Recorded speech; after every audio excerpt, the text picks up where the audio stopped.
अस्सलाम वालेकुम दोस्तों आप कैसे हैं। सब दोस्तों को रमज़ान की बहुत बहुत खुशियाँ मुबारक हों। नाज़रीन, आज मैं एक ऐसा पैगाम देना चाहूँगा कि इसको आप गौर से सुनना।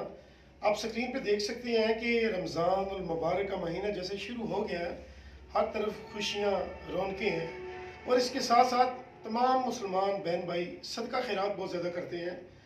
तो इस हवाले से आपने देखा होगा कि गाँव में काफ़ी भिखारी लोग आ जाते हैं जो आपके घर के बाहर बैठ जाते हैं, या तो सहरी के लिए कुछ मांगेंगे या अफ्तारी के लिए कुछ मांगेंगे, और हम लोग क्या करते हैं, हम सदका खैरात उनको दे देते हैं। जबकि हकीकत में देखा जाए कि जिन लोगों का सदका खैरात का हक होता है उनका हक मारा जाता है। ये लोग प्रोफेशनल होते हैं, ये भिखारी की रूप में चोर होते हैं।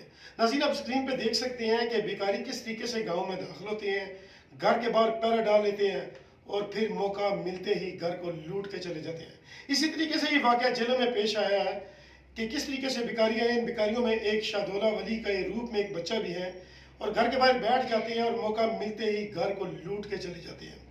नाज़रीन, ऐसे लोगों पे नज़र रखें। तमाम मैं अपने बहन भाइयों, अपने दोस्तों को कहता हूँ कि अपने गांव में, अपने मोहल्ले में, गली में इन लोगों पे नज़र रखें। ये प्रोफेशनल भिखारी हैं। आपने अगर सदका खैरात करना है तो अपने मोहल्ले में, अपने रिश्तेदारों में ऐसे बंदे को करें कि जो इसका हकदार है। ये लोग भिखारी की आड़ में चोरी करके चले जाते हैं। ये दूसरे लफ्ज़ों में ये कह सकता हूँ कि इनके पीछे बहुत बड़ा माफिया है जो माफिया इन भिखारियों को चलाता है। अस्सलाम वालेकुम।